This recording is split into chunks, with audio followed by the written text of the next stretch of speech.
warahmatullahi wabarakatuh. Halo Sobat SAR, selamat datang di podcast ASN Berakhlak. Ini adalah ruang berbincang santai namun serius. Sebelumnya, perkenalkan, nama saya Elisa Rizky Wulandari. Saya peserta Latsar CPNS 2025 dari instansi Badan Nasional Pencarian dan Pertolongan, Unit Kerja Kantor Pencarian dan Pertolongan, kelas B Tarakan. Pada kali ini, saya tidak sendirian. Saya ditemani dengan salah satu pegawai ASN yang ada di kantor SAR Tarakan.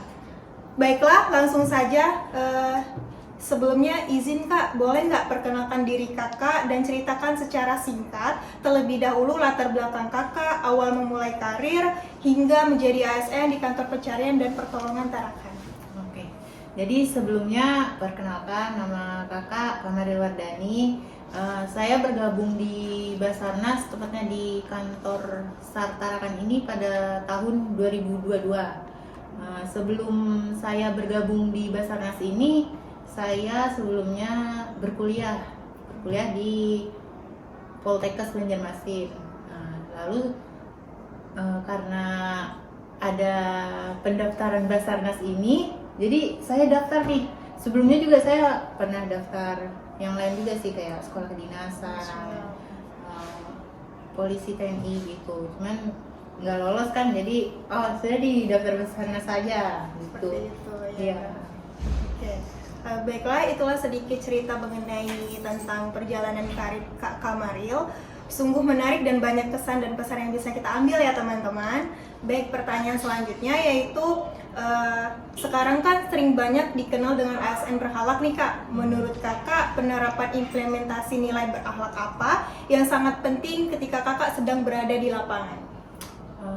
Yang paling penting ya di Basarnas ini menurut saya kompeten. Karena kalau kita tidak berlatih selama di Basarnas ini, pada saat operasi nanti kita akan kesulitan sendiri nih. Jadi kita harus dalam sehari-hari kita harus berlatih terus, seperti lari dan berenang, terus pokoknya membina fisik kita lah ya. Karena di lapangan tuh kita kan nggak tahu ya gimana medannya dan bagaimana kesulitannya gitu. Terus selalu mengembangkan kompetensi diri gitu. Kalau di Basarnas kan ada bermacam-macam tuh kompetensi yang bisa kita gali lah gitu ya.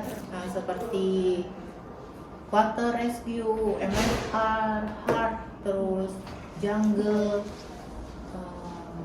CSSR, CSR, underwater dan lain-lain. Jadi kita setidaknya satu atau dua kompetensi yang harus kita miliki lah di antara itu skill yang bisa kita